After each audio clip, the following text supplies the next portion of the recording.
Welcome to another episode of Clay Cam. Don't forget to like and subscribe as well as watch the video all the way through. Not because I asked you to, because today we're going to be talking about some very specific things. And specific things, I mean not very specific at all. I just feel like there's a lot of things going on in the world that could be talked about right now. I'm Clay Nelson. I'm a general contractor from West Monroe, Louisiana. I like to make videos.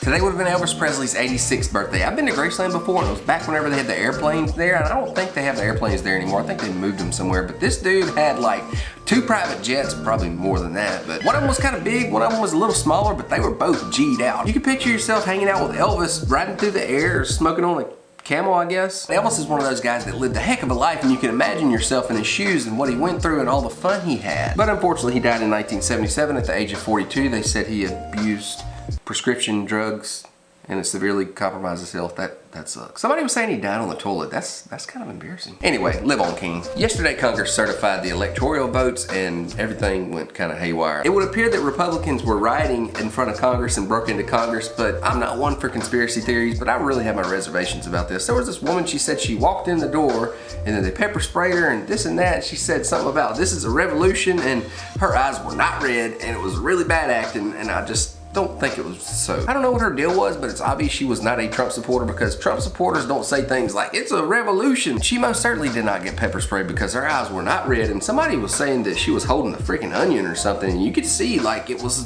kind of, who knows what's going on there, but it looks like we have another administration coming in. Now we should rename the position Vegetable in Chief. God bless America. And the last thing I want to include some moments in history that some really cool stuff happened on January 8th. In 1790, President George Washington delivers his first State of the Union address. In 1835, the U.S. national debt is zero for the first and only time in history. It will never be zero again because it's like $50 trillion. In 1996, a blizzard buries eastern U.S., causing at least 50 deaths. For the first time in 25 years, no one is elected to the Baseball Hall of Fame. That was in 1996 also. And in 2001, Faith Hill and Kid Rock win an American Music Award. That's kind of, you know, 2 different type of people there. Faith Hill's married to Tim McGraw, and Tim McGraw grew up in Rabel, which is right around the corner from us, and I have a lot of mutual friends with Tim McGraw. Tim McGraw is like this big country singer. I don't guess any of y'all have ever heard of him. And Kid Rock's music is not what it used to be. Back in the day, I used to like it. Now, so I respect it. If you're watching this video, it's Saturday. I hope you guys have a good weekend. That's been another episode of Clay Cam. Don't forget to like and subscribe. We'll see you tomorrow.